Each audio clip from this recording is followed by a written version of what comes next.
భారతదేశం ప్రపంచంలోనే అత్యధిక జనాభా కలిగిన దేశం మరియు వైశాల్యంలో 7వ అతిపెద్ద ప్రజాస్వామ్య దేశం. మన దేశానికి ఎంతో ఇష్టమైన చరిత్ర, సంస్కృతి మరియు భౌగోళిక వైవిధ్యం ఉన్నాయి. భారతదేశం గురించిన ముఖ్యమైన సమాచారం గురించి ఈ వీడియో ద్వారా తెలుసుకుందాం. భారతదేశం మొత్తం భూభాగ వైశాల్యం 32,87,263 చదరపు కిలోమీటర్లు. ఇది ప్రపంచ భూభాగంలో 2.42% ఉంది. దీనికి ఉత్తరాన హిమాలయాలు, దక్షిణాన హిందూ మహాసముద్రం, పశ్చిమాన అరేబియా సముద్రం, తూర్పున బంగాళాఖాతం ఎల్లలుగా ఉన్నాయి. పాకిస్తాన్, చైనా, నేపాల్, భూటాన్, బంగ్లాదేశ్, మయన్మార్ మరియు ఆఫ్ఘనిస్తాన్తో భూ సరిహద్దులను పంచుకుంటుంది.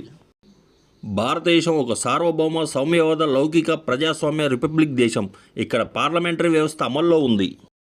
ప్రస్తుతం దేశంలో 8 రాష్ట్రాలు మరియు 8 కేంద్రపాలిత ప్రాంతాలు ఉన్నాయి. దేశ రాజధాని న్యూఢిల్లీ.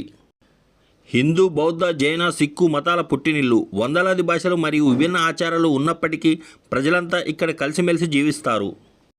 ఇది ప్రపంచంలోనే అత్యంత పురాతనమైన సింధు లోయ నాగరికతకు నిలయం. భారతదేశం ప్రపంచంలోనే అత్యంత వేగంగా వృద్ధి చెందుతున్న ప్రధాన ఆర్థిక వ్యవస్థలలో ఒకటిగా నిలుస్తోంది.